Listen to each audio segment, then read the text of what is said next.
next part of our forum this afternoon. The next segment of our forum will involve a debate between the Democratic and Republican nominees for State Superintendent of Public Instruction.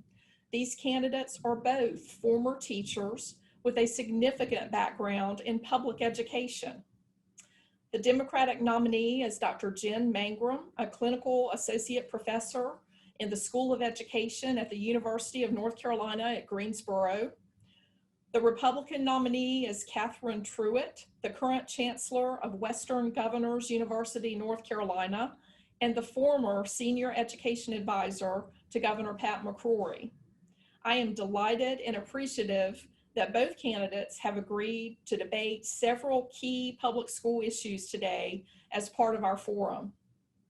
It also is now my honor to introduce the moderator for this debate, Dr. Anthony Jackson, Superintendent of Vance County Schools and the 2020 A. Craig Phillips, North Carolina Superintendent of the Year.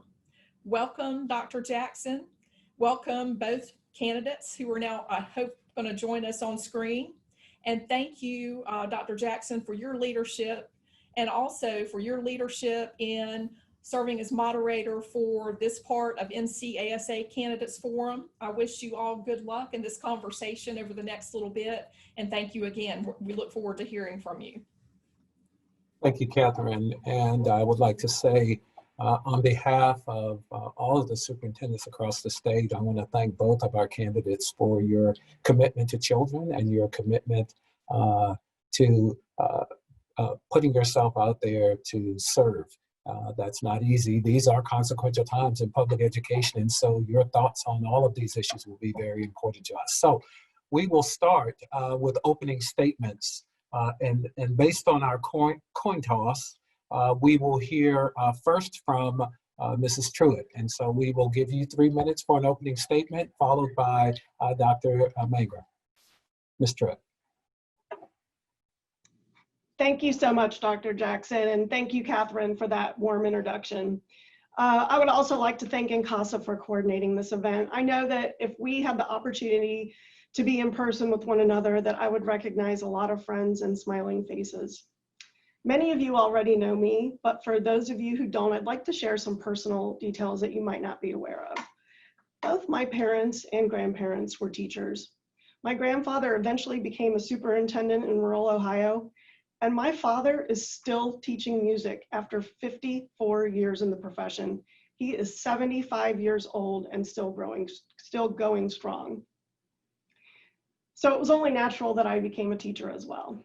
At 23, I married a Navy man and started out teaching high school English in a military community. Over the next 20 years, every time we moved, I had to adapt to a new environment. I taught in virtually every setting there is: high school, middle school, early college, urban, rural, public, private, diverse, non-diverse. Not only did these experiences help me become a master educator, but I witnessed firsthand the transformative power of education. My core beliefs are that every child has a natural God-given human right to maximize their potential, and a good education remains the surest pathway to prosperity in this country. It turns out that we also have a constitutional mandate in North Carolina to provide a sound basic education to every child. Unfortunately, those here today know that we have a lot of work to do in order to achieve this goal. But I want each of you to know that I am proud of you, of your commitment to improving the lives of our school children and our communities. If you entrust me with this office, you will have a partner who appreciates your sacrifices, will be committed to working with you to identify the best solutions without regard to politics, to scale innovative solutions that work, and to eliminate programs and mandates that don't make sense. My philosophy is that top-down solutions don't work as well as bottom-up solutions. You all know that local control is best because you know your students better than Raleigh. As you may know, I am currently the Chancellor of WGU North Carolina, a nonprofit 100% university, 100% online university, with the first online, and we are the first online university to have its educator prep program approved by the State Board of Education. This institution is widely regarded as one of the most innovative and disruptive educational institutions in the country. I'm proud to say that every other week, senior leadership at WGU meets and goes over student outcomes by program, line by line, analyzing outputs as well as inputs. I will take a similar approach as your superintendent. Our measures of success will be based on the outcomes we achieve rather than just the inputs we make. Together, we will ensure that all of our children, regardless of zip code, have the opportunity to achieve their full potential. Thank you. Dr. Mangrum, if you will. Thank you. Thank you, Dr. Anthony Jackson, and congratulations on your success. And thank you, North Carolina Association of School Administrators. I really appreciate this moment. So I'm a native North Carolinian, born in Onslow County. I've spent every year I've taught in public schools in North Carolina, and I feel like they're home to me. My father was an enlisted U.S. Marine who served in World War II, Korea, and Vietnam twice. And when he retired, my father got his GED, a college degree, and became a fourth grade teacher. My mom was from England. She's an artist. She came to the States and became a kindergarten teacher. So I had these two great parents who modeled for me the power of public schools, the power of public education, and how it can change lives. Unfortunately, when I was 14, my mom had a massive heart attack right before school. I held her, she passed away that morning, and my father left with the paramedics and my mom in the ambulance to go to the hospital. Not knowing what to do, being 14, I walked to school that morning. And I walked to school because I knew my teachers were going to be there for me. I knew Mrs. Travis and Mrs. Warren were going to help me navigate this, this horrible experience. And I'm sure I thought they'd make things okay. Of course, they couldn't. But the next 4.5 years were critical. And I don't think I would have had the success I had without school communities that are behind me. Our teachers and as school administrators, you see children like me, like Jen, every day. I know Dr. Jackson has kids walking in, and maybe they didn't just lose their mom, but something traumatic has happened. Their life has been changed, whether it's mental health, whether it's lack of nutrition, whether it's not knowing where they're going to go after school. And so it's no wonder that I became a public school teacher. Taught in the classroom for 12 years as an elementary school teacher, 2 as a literacy coach, and another year as a district coordinator. It was important to me to give back to North Carolina. What I'm excited about is if I get this opportunity in November, is I can be a champion, not just for the schools that I work with as a university professor. And I'm in schools twice a week, well, until COVID hit, right? All of us were. But now I can be a champion for all of North Carolina, my home, public schools that I grew up in. My daughters both graduated from public schools, and I'm just really excited about the opportunity. So thank you for having me here today. I'm looking forward to it. I'm looking forward to hearing more from Ms. Truitt. We've done this before, but there's always new things to learn, and I believe I can learn from everybody. So thank you for having me. Thank you, Dr. Mangrum. We'll now move into our questions and start with you. Question number 1. Discuss your plans for creating and maintaining a positive working relationship with members of the State Board of Education, the General Assembly, key education organizations like NCASA, and various groups of educators, like superintendents, principals, and teachers, if elected. Thank you. We're starting with me, correct? Yes, yes, we are. So getting along with people has never been my problem. I love working with people. That's because I was an elementary school teacher. And I want to do, I wrote it down because Ruth Bader Ginsburg said, fight for the things you care about, but do it in a way that leads others to join you. And that's my goal. I have every belief that I can work with the General Assembly to make laws, policies, and pass budgets that are going to be great for public schools, because then they're going to be great for our children. We've had some disappointments over the past decade with the leadership, but I feel really positive that we can move forward. Hearing from Governor Cooper from me was very inspiring. I know he understands public education. I love that he talked about early childhood education. That's what my master's degree is in. I want to work with Governor Cooper and the Council of State to also make bridges, right, and do great things for our students. The State Board of Education has tremendous leadership in Eric Davis and Alan Duncan. I appreciate all that they've done during COVID. Unfortunately, there has been a lack of leadership, to say the least, from the Department of Public Instruction. I would not be doing that. If I'm elected, I think come good times, bad times, whether I win the next election or not, I'm going to be there for our students. Finally, we need to work with our administrators and our educators. That is a voice that is missing. We're getting policies that are coming from the top down. I want to work with educators, administrators, superintendents to bring policy up. Thank you. Thank you. Ms. Truitt, may I respond?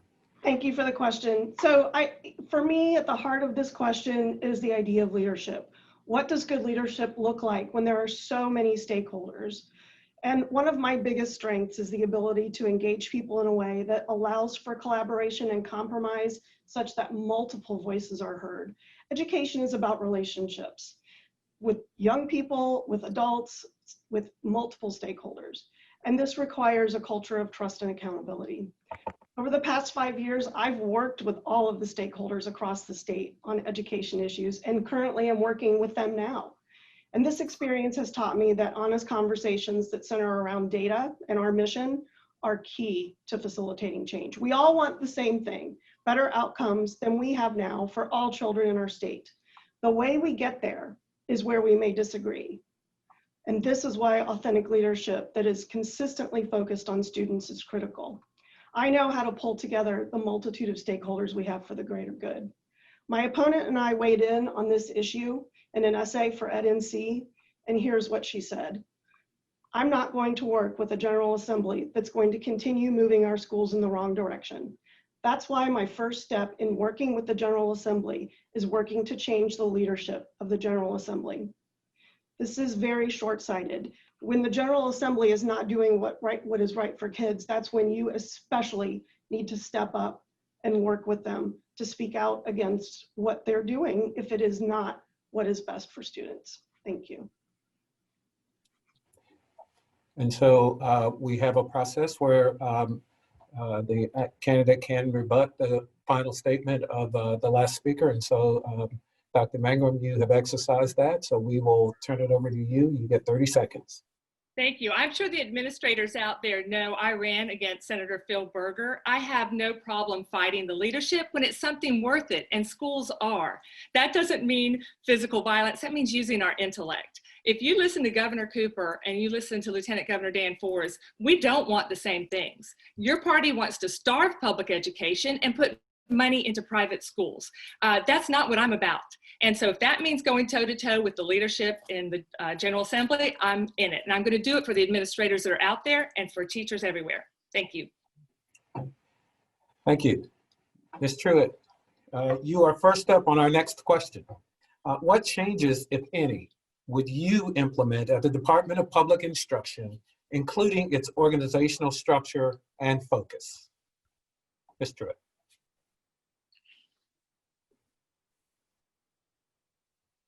So that's a great question. DPI has undergone several organizational structures the past 4 years, as well as experienced a lot of turnover. So to make specific recommendations right now, I think is a little bit premature. But one of my first priorities, if elected, would be to fill the deputy superintendent roles that are now vacant, especially the superintendent of the Office of Early Learning.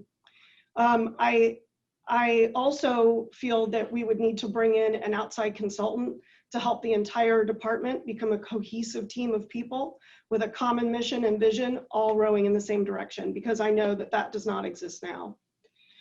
I like the word focus that's in this question, because I think that it's critical that the new state superintendent understand the board's strategic plan. I think right now there are duplicative efforts going on between DPI and the State Board of Education, and I think that we need to foster an environment of collaboration between us, the State Board of Education and DPI, and the other agencies that we need to work with. But finally, what I will say is that my vow to superintendents and school boards is that I will be accessible. Thank you. Thank you. Dr. Mangrum. Yeah, so the first thing that I want to do is restore competency, knowledge, and morale to the Department of Public Instruction. I think we all understand that Mark Johnson has really hurt morale in our building. He has ostracized people. We've lost great people with great institutional knowledge. I want to bring back a culture where we are supportive of our superintendents and our schools. I see our role as providing resources and supports and taking away barriers. And in order to do that, we need to have someone in the office who can pump people up, galvanize people, get us working together for the same end. I also want to create an Office of Equity that I've talked about extensively. We have so much information from James Ford from CREED, the Center for Research on Equity in Education. We know that our Black and brown children are not getting the same education as everyone else. By putting the Office of Equity in DPI, I'm letting people know this is important. It's also important because we need to meet the needs of lots of marginalized populations, whether it be poverty, whether it be sexual orientation. Our job is to protect students and to take care of them so that they can learn and have great learning experiences. I'm going to collect, monitor, and analyze data to see where are those gaps. You know, how are we going to fill them and put great people in positions to help me do that. And finally, I'm going to provide the superintendents out there, the administrators, with support and training for their educators so that we meet the needs of all our students in North Carolina. Ms. Truitt, I believe you're putting up your rebuttal slide, and so we'll give you 30 seconds. Thank you. I would like to point out that back to what I said about there needing to not be duplicative efforts between DPI and the State Board of Ed, that last week, Dr. Bev Emery was appointed to be the Leandro Executive Director, and she will be dually reporting to the superintendent and to the board. This is part of the State Board of Education strategic plan of their equity resolution, which describes their broader commitment to ensuring equity. This role will include things like district and regional support for exceptional children and ensuring we have equity for all children as part of Leandro. Thank you. Dr. Mangrum, our third question goes to you first. What are the biggest concerns regarding COVID-19 and K-12 schools, and how would you address those concerns if elected? Right, so COVID-19 has not only magnified and shown us these inequities we have, but they've also made them worse. So if I win, thank you, I want to recognize some of the different groups that are marginalized and how we can help them. That includes students from families with low income. We need to expand Medicaid. So we need to be having these conversations with the General Assembly about how health insurance and well-being is important to students' learning. I want to help students with disabilities. I think that they probably have been the most put out by the COVID-19 because they haven't had their different therapies, occupational, speech, etc. I think we need to meet their needs first. I'm going to have well-resourced, inclusive schools that will allow every child to flourish. My role, again, is to provide support so we can get those kinds of things happening. I also agree with Ms. Truitt about Bev Emery's position. It was going to come up in a later question. But yeah, we need to have someone who's overseeing Leandro and making sure that we're following that roadmap. In my case, that's going to be me. I'm going to make sure that we are fighting for kids so that the Leandro and the West Ed report are followed, just as Governor Cooper talked about. Okay, thank you. Ms. Truitt. So when schools closed this spring, we all know that teachers in more affluent districts were very likely to be able to start teaching virtually right away, while students in high poverty districts were focused on feeding students and providing other kinds of wraparound services.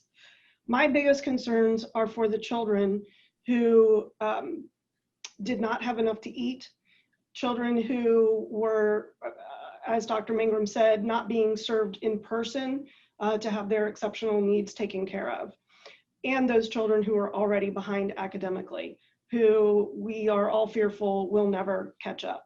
So my plan is to collaborate with superintendents and school boards to encourage the legislature to allow districts to focus on three things: safety, remediation, and growth. So $850 million has already been appropriated to help schools with COVID-related challenges, including safety protocols. The General Assembly returns in January, and I think we should have a whole new set of asks at that time to make sure that schools can continue to reopen safely. I want to provide supports to districts that allow them to focus on diagnostic testing to determine where students are academically, but also emotionally, so that we can remediate students while providing social emotional behavior supports. We also must continue to prioritize growth in our schools over grades and be consistent about measuring our rate of improvement. This is not a time to revert to high stakes testing. Thank you, Ms. Truitt. Let's start with you for our next question. Question 4. In which areas of programs do you believe the state should focus efforts for creating more equity in public education? Yes, thank you. I think this is an important question because we cannot have an honest conversation about where we need to go unless we have an honest conversation about where we are. Compared to other states, North Carolina ranks very high for equity of state funding. Every district gets the same amount of base funding in the state, which constitutes about 62% of the funding a district receives, with the rest being from local and federal. Our problem is that the local funding districts receive is highly inequitable because it's determined by a county's tax base. It currently ranges from $450 per student up to $6,500 per student, and that is inexcusable. The legislature allots extra funding for English language learners, low-income students, and children with special needs. Our poorer districts actually have more money per pupil. They have $2,700 more per student than kids who are not low income. However, there are so many strings attached to those dollars. So I want to advocate for more local control when it comes to how to spend that money. And this will mean working to build trust between the legislature and local superintendents. Part of this local control is finding a way to get leaders on board with flexible funding for positions. We have a lot of inequities that come out of the way we fund our position allotments, and that's something specific I want to fix. Thank you. Thank you, Ms. Truitt. Dr. Mangrum, the same question. Yeah, I realize that you want to work with our General Assembly. Just like Governor Cooper, I was stunned that you stood at a press conference with someone who is denying the science. Now you're talking about adequate funding. Do you know who you're speaking to out there? These are administrators who understand that we have been significantly underfunded for the past decade, and it has been the current leadership that has been doing that. You can throw out all the numbers you want, but it's not true. The things I want to change are our finance system. I want to look at our standards and curriculum, which are biased and whitewashed. I want to look at our school disciplinary practices so that we use less authority and more teaching students respect and de-escalation. I'd like to see us have a change in our school and teacher accountability systems. I'd like us to rethink about how we certify, recruit, and keep teachers in the classroom. I'd like us to think about how we put kids in courses and how we decide the expectations for them. We all know that Leandro is a law and that we are significantly underfunding our schools. So I want to work with the General Assembly, but in a way that says we need to do what's right for kids. It's sad that we have students that lack health care or families are torn apart by ICE. We have wages that are too low, including for our bus drivers and custodians. Our kids we're not treating their well-being. And in order to do that, we need to think about funding that's equitable across the state. Thank you. Ms. Truitt, I saw your rebuttal sign. You have 30 seconds. Thank you. I'm throwing out numbers there because you are not, Dr. Mangrum. I am looking at the NCDPI website right now, and our median school level per pupil expenditure by school poverty level is $2,742 more than students who are not low income. Funding in this state since 2014 has risen 20% from the state. So to suggest that that this General Assembly has not given money to schools is sadly mistaken. What's horrible is that no matter how much money we've given over the last 30 years, and no matter who has been in charge, whether it's Democrats or Republicans, we haven't moved the needle on achievement for our students. Thank you. Our next question goes to you, Dr. Mangrum. What are your views on the state's recent expansion of school choice programs in the coronavirus relief package approved earlier this month? And what changes, if any, would you make to these programs? So, we all want choice because choice is a good thing. However, when school choice is taking away funding from schools that are already significantly underfunded, it causes a real problem. It's a duality of administration. It's resegregating our schools in many ways because the communities that are taking students. So for me, vouchers have to be looked at as how are they helping our schools, and I don't see them helping them at all. There's lack of accountability and transparency. In terms of charter schools, I think we need to look at the policies that are governing them, right? Because we want to make sure that every child is getting the same quality education. When we're dealing with CMOs and for-profit companies, I'm not sure that our students are getting what they deserve. Yes, choice is important, but let's do it through magnet programs. Let's do it through bringing our charter schools under the district umbrella. Let's think of ways that are more creative, but are positive for our public school children. When my opponent talks about school choice, she really talks about, as Governor Cooper said, I'll quote him, putting her friends into private school and using vouchers as subsidies. They raised the amount that you can use, the salary that you can have to get a voucher up to, I believe, $70,000. When are we going to put our children first? The majority of kids go to traditional public schools. We need to make sure that they have what they need. Again, you say I'm not throwing out numbers, it's because I know who my audience is. Thank you. Thank you. Ms. Truitt? So when parents of means decide that their neighborhood school is not working for their child, they pay to send their children to a different school. In fact, Governor Cooper's children went to private school. Low-income families do not have this option. That said, I want to be very clear that the Opportunity Scholarship Program is a legislative initiative that doesn't even sit within the K-12 education budget. It's overseen by the SEAA and is part of the university's budget. And I am not in favor of expanding the income threshold for opportunity scholarships. This should be a program for low-income families. I have an article right here that I know you can't see because of my green screen that shows that magnet schools are a large contributor to what is known as within school segregation.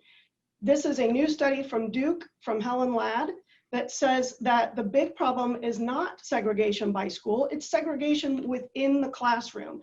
That is where we need to be doing our work. Right now, 25% of white kids attend charter schools and 25% of African-American students attend charter schools. Equal participation rates for both. I would love to see charter schools do more to be able to share their innovative things that they're doing, share what's working, and we need to create a culture that allows that kind of interchange between local school leaders and charter schools.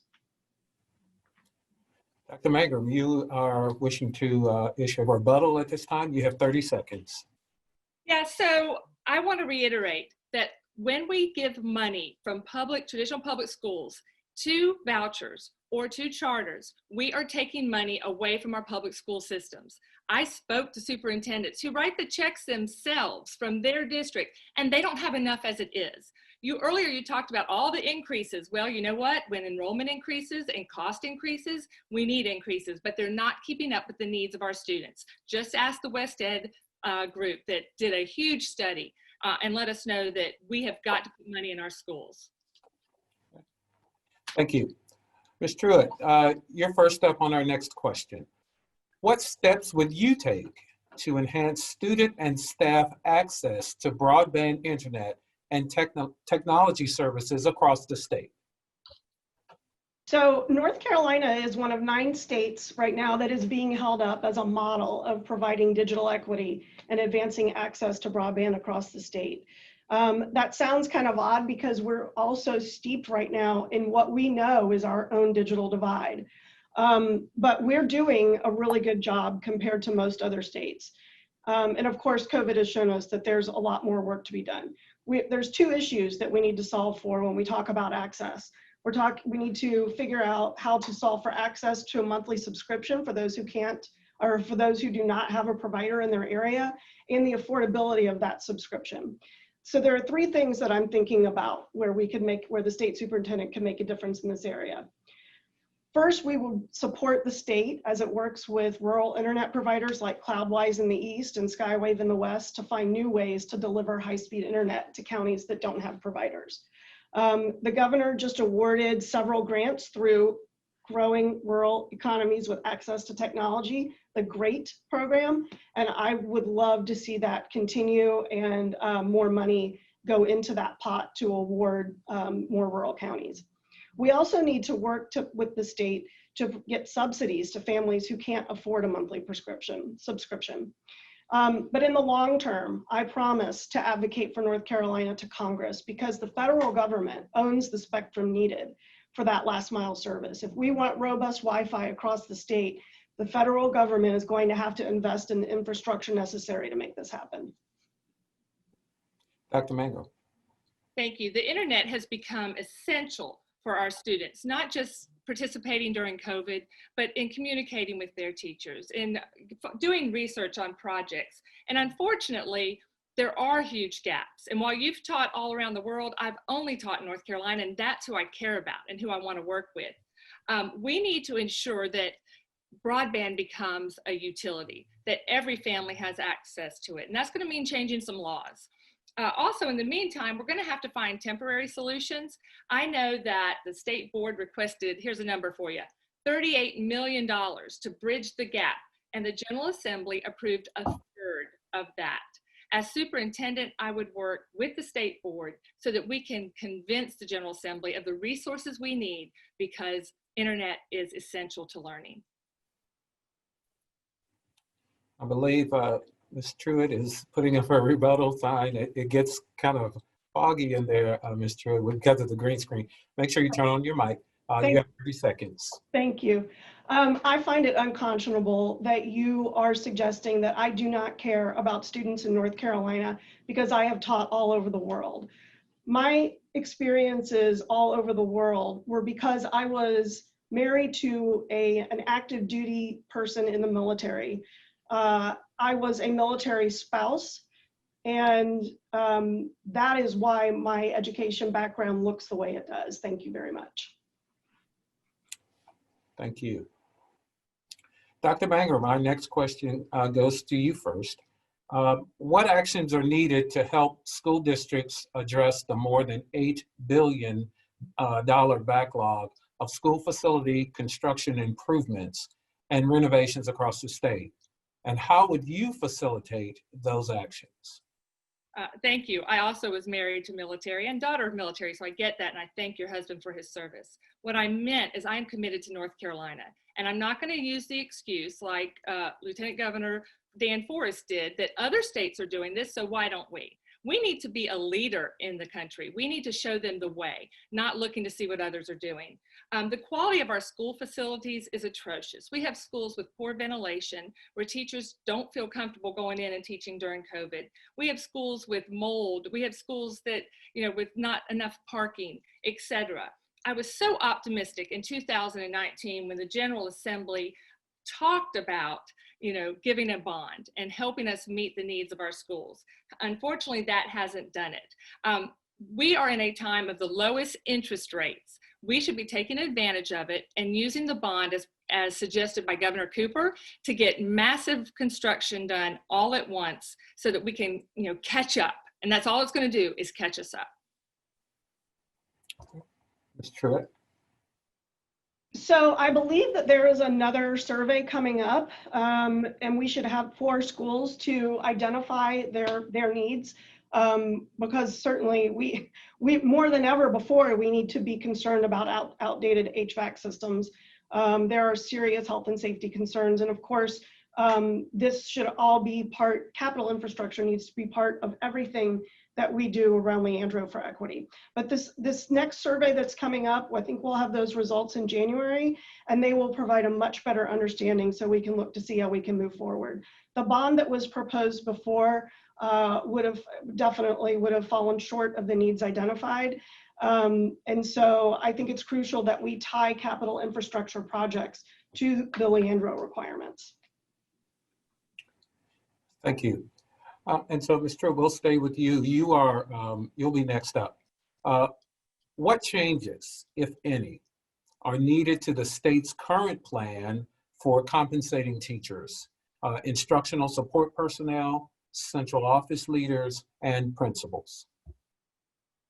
So with just 90 seconds to hit all of those, I'm just going to say really quickly that I want to be #1 in the Southeast for teacher pay. But I want to focus on principals. And here's why. The Manor Report from 2015 was the first to quantify the value add of good principals and to really parse out the financial implications of principal turnover, as well as the lower cost to recruiting, retaining, and providing PD to principals relative to providing these things to teachers, because there are such fewer administrators than teachers. So in essence, this report declared that educators and policymakers cannot underestimate the value of an excellent principal, and that they are multipliers of excellence within their buildings.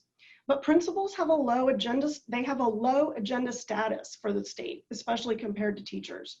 But fixing our issues with principal training, recruitment, and retention will automatically fix several other problems we have with teacher recruiting, training, and retention, because principals are key to building productive school culture and supporting teachers and teachers. So what I would do is fix our problematic salary schedule so that new administrators do not take a pay cut when they become an assistant principal. I would absolutely scale up NELA, the NCLPDI, the DLP, because not everyone has access to them. DPI needs to go back to helping with the funding, planning, and coordination of these programs the way it did during Race to the Top. Also, we need to increase mentoring and induction models for principals. Okay. Dr. Mangrum. Thank you. We need to bring teachers' pay to the national average, as mentioned by Governor Cooper. In that way, teachers have some of the most debt when they leave school after student teaching for an entire semester. Right now, they make 74% of what other professions make with a college degree. We need to expand teaching fellows, like Governor Cooper said, in all our schools, but particularly our HBCUs, because we want to attract and retain more teachers of color to reflect our diversity. We're overdue for a study to find out what the appropriate wage is for school psychologists and nurses, so we need to get that done. For principals, my biggest concern is, unfortunately, the General Assembly has tied principal pay to the results on standardized testing. That makes principals less willing to move to schools with high needs. And we know high stakes testing is mostly a reflection of children's families' income. We need to do what's right for public education. And that means when we give it a good wage, both administrators and teachers, we encourage young people to head that way. When I first started at UNCG in 2008, I had 200 students plus in my introductory to education. Last semester, I had 51. We are in dire need of increasing our pipeline, and the best way to do that is through wage. Thank you. And so we'll stay with you for the next question, Dr. Mangrum.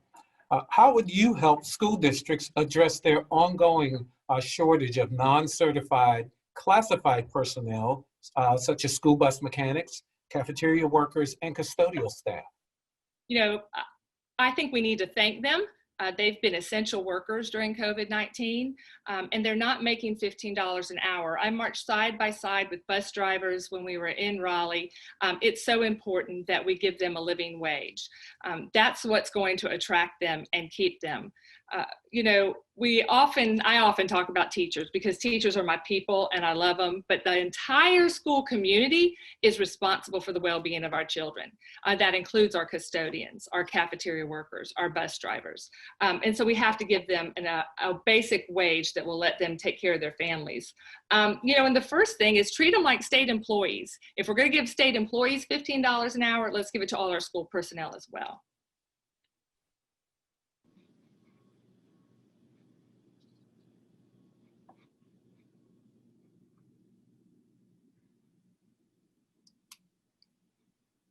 think Dr. Jackson is frozen.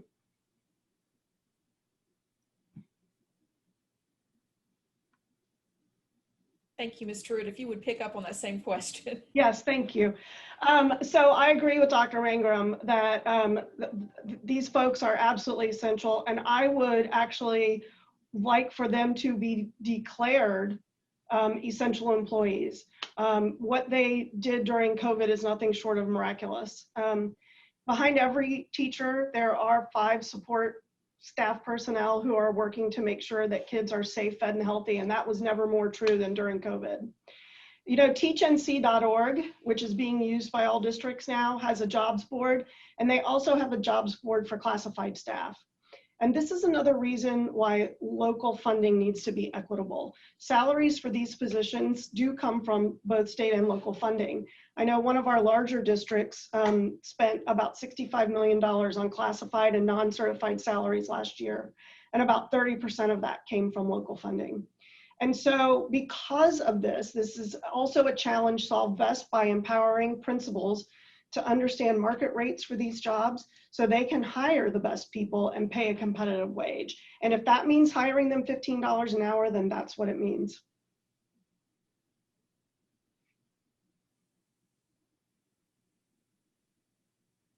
So we're having a little difficulty with Dr. Jackson's audio and video. He has frozen, but we're trying to thaw him out right now. So I'm going to pick it up here and go to the next question. Just pitch hit for a little bit for him. And Ms. Truitt, we're going to start with you for that one. How would you facilitate the state's efforts for recruiting more teaching candidates, as well as retaining educators who have proven to be effective? Thank you. So I want to refer back to my earlier comments about funding flexibility. I really believe, I know this is not a popular position with principals and even superintendents, but I really believe that we need to convert position allotments to dollars and give principals flexibility to pay for what they need when it comes to staffing. Let the salary scale be a starting point, but let them pay market rate so that they can fill critical vacancies. 1/3 of students in North Carolina do not have a fully licensed math teachers, yet 95% of new jobs being created right now require substantial math skills. Other things that we can do, community colleges are now offering an AAAS in teacher education. We need to get that pathway going, reach down into the high schools with the teacher cadet programs and create a pathway that goes to the community colleges. I've been working with superintendents in some rural low income districts this past year to offer scholarships for TAs who want to become licensed teachers but can't quit their job to return to school full time. We've made it affordable and doable for these new teachers who will stay in the district and not run off to our larger districts. I visited Warrenton and Warren County a couple of weeks ago, and they have a wealthy former resident who is rehabbing apartments for new teachers to come and live in with subsidized rent. I'm also a big proponent of tuition reimbursement. And finally, advanced teaching roles is key for retaining great teachers. And we need to have that top set of master teachers in every building.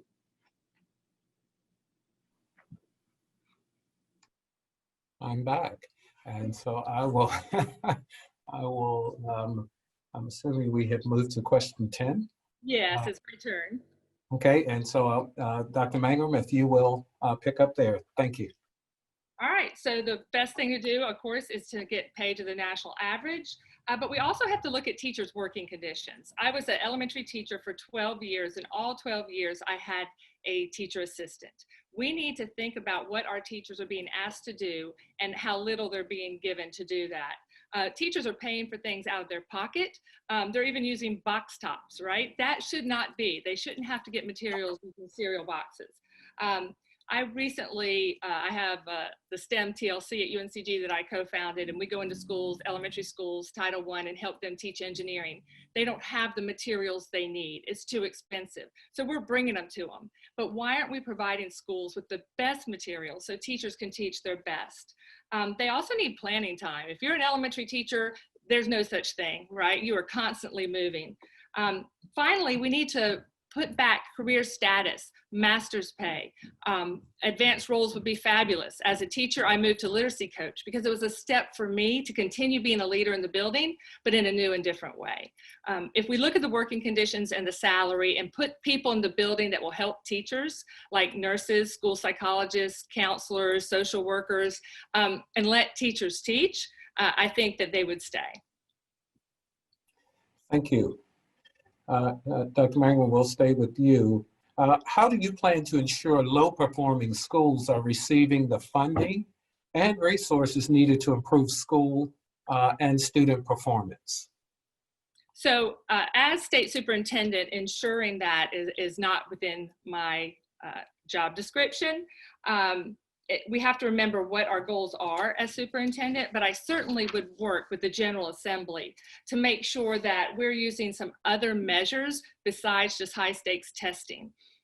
When you're an elementary teacher like I was, we know that sending a letter home with a 9-year-old that says you're not on trajectory to be college or career ready is not motivating, doesn't solve the problem. We're using punitive measures. We're using punitive measures for schools. We're shaming them and stigmatizing them instead of saying, how do we give you the supports that you need?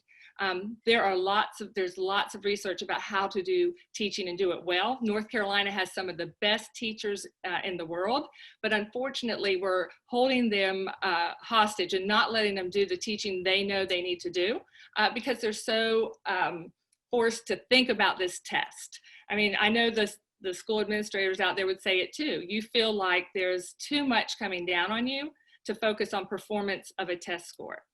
We should add things like what's the climate of the school, what's the social and emotional well-being of children, even nutrition and physical activity. Let's not just focus on kids' academics, but their well-being as people. I think if we do that, we're going to have a lot more success in our schools. Thank you. Ms. Truitt. Yeah, so I believe that it is the responsibility of the state superintendent to ensure that low-performing schools are receiving the funding and resources needed to improve school and student performance.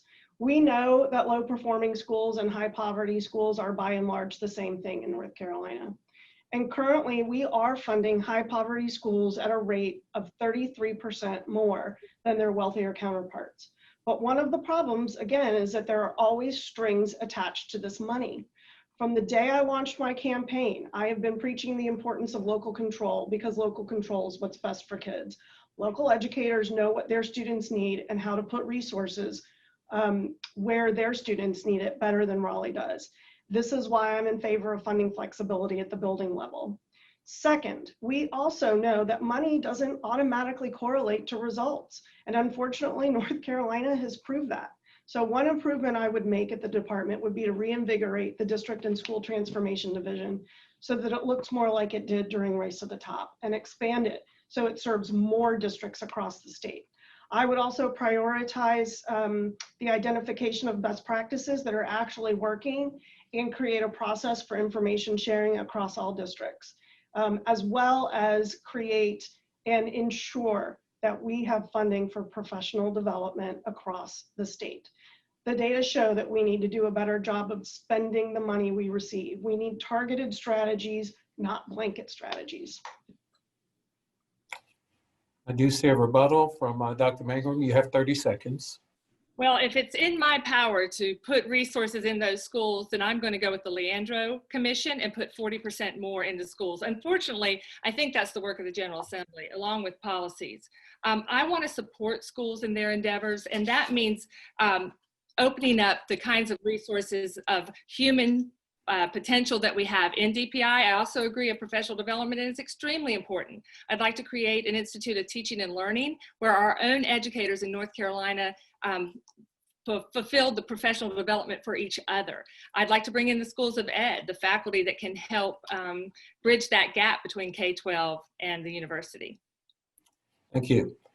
Ms. Truitt, what is your perspective on the current testing requirements for North Carolina public school students, and what changes, if any, are needed in testing and accountability?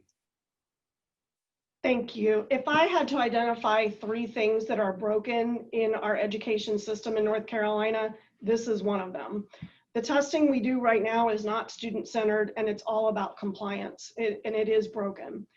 I would do the following. I would expand NC check-ins, the formative assessment initiative, to all districts, so teachers have ongoing assessment opportunities that will provide student data that can inform teacher instruction. I believe that we need to dismiss the EOGs and EOCs as we know them and move to nationally normed summative tests. And this needs to happen under an umbrella of redefining what student success looks like for North Carolina's graduates, because we have a serious diploma integrity problem in our state. We have the highest graduation rate in state history, and yet only 18% of these graduates meet all 4 college readiness benchmarks. And only a third of economically disadvantaged students are able to achieve at least a 17 on the ACT. And when we redefine what student success looks like, we need to define it in terms of mastery, not proficiency, for student progress in reading and math. The school accountability system needs to have 2 standalone measurements, one for growth and one for achievement. They are both important, but for different reasons. You know, the legacy of No Child Left Behind is that we finally couldn't escape from the disaggregated data that show we were failing low income and Black and brown students. Thank you. Dr. Mangrum. Yeah, I wish under McCrory as his educational advisor, you'd felt that way about growth. That would have been very helpful. On testing, I am proud to say, or I'm happy to say, that we have eliminated some of the state tests, and that's really important. So the problem with testing is how it's used. It's used as punitive measures to harm our children as well as the schools that they're in. We need to eliminate bonuses that are based on performance on test. Teachers want to work together. Everybody in that building is responsible for students. We need to break the connection between test scores and principals. Outstanding principals do outstanding things, and it's not always connected to a test score, particularly in our schools that are high in poverty. We need to stop threatening 9-year-olds that you're not going to move on because you're not reading. We need to use the research about motivation to help them to read and give them the time to be developmentally appropriate. In Finland, they don't even start kindergarten until 7 because they believe kids need time. With our current test, it's like a plant. We pull it up, still growing, and put it down. It's still growing, and put it down, and it's still growing. When you keep pulling that plant out, you're damaging it. So we're damaging our students by so much assessment. In 3rd grade, it's almost ridiculous what teachers have, actually it is ridiculous what teachers have to do. We need non-test measures about school performance so that we can see holistically how schools are doing. We want to identify opportunities for growth for schools, ways to improve their practice, rather than to stigmatize them or the families that are in them. Thank you. And I'm going to go to one more. Okay, I'm going to shift over. And I think this would go to, I believe, Dr. Mangrum. That brings us to the final question, and you are, you'll start us here. So what is your perspective on the state's current school calendar law, and what changes, if any, need to be made to it? I'll start with Dr. Mangrum. Right. So I do believe that school districts need the flexibility to make calendars that match the needs of their communities, because they vary. They vary on weather, they vary on agriculture, etc. We've let tourism define when schools start and when they end, and that's got to change. Unlike my opponent who talks about local flexibility, I'm not about putting or shifting all the responsibility on our local school districts. Thank you to all the administrators out there who have been working through COVID-19 without much leadership. We are shifting responsibility to you. We're shifting the cost of things to you. So it's about time that we shifted some flexibility to our traditional public schools, including the calendar. I think that's it. Okay, thank you. Ms. Truitt. I'm quite certain that local superintendents and principals do not see this as shifting responsibility to them. What they need is the ability to be able to match local resources or match the resources they're given to where they're needed, because that's what's right for kids. No one knows those kids better than the people in that county, our school boards, our superintendents, and I agree with Dr. Mangrum that we have let tourism define our school calendar. We are a diverse state with 150 different LEAs, and the idea that we would have a one-size-fits-all calendar is silly. Local leaders should be able to work with their community to determine what's best for everyone, with an eye towards what is in the best interest for the students they serve. Thank you. Thank you both for sharing your perspectives in our question and answer segment of this forum. We now will hear closing statements from each of you, starting with Ms. Truitt. 2 minutes, you're allowed 2 minutes. Thank you so much, Dr. Jackson. Again, it's been a pleasure to be with you all here today. All of us participating went into education for one reason, because we want to have an impact on the lives of children. When I decided to leave classroom teaching to become a turnaround coach, I had a moment of panic because I thought, what if I can't have the same impact with teachers and administrators that I've had with my students? Well, my first assignment was in an urban 100% free and reduced lunch district. And quite frankly, I'd never seen that kind of poverty before. I fell in love with one little girl in particular. Her name was Lachelle, and she'd had a pretty rough first 7 years of her life. I noticed her clothes weren't clean and often had holes in them. So I went to Target and I bought her a bunch of dresses and cute outfits, all in purple because that was Lachelle's favorite color. And then the next time I visited her school, I did it again and again, until finally one day, the principal looked me in the eye and said, "You can't buy her enough dresses to make up for what she doesn't have." And of course she was right. I knew then that I'd made the right decision to become a turnaround coach. But after 3 years of facing all that poverty and hardship head on, I just couldn't do it anymore. It was soul crushing. Education is still the surest pathway to opportunity in this country, but we're not educating all kids. And simply put, we're not educating all kids because the system in which we all must operate is broken. And I know this because despite working harder than ever, we have not been able to improve outcomes for kids for 40 years, regardless of which party has been in charge and how much money we've spent. Right now, we have a system that requires students to adjust to it rather than the other way around. I hope that you see in me a leader who wants to put students at the center of every decision we make and who believes that schools exist for students. This group, more than anybody, knows the consequences of electing someone without the right experience and disposition to lead DPI. I hope you will choose me to be your partner in our collective quest to provide all students with a world-class education. Thank you. Thank you. I believe it looks as if we have lost the feed for Dr. Mangrum. So we will try to give a few minutes to get that reconnected at this time.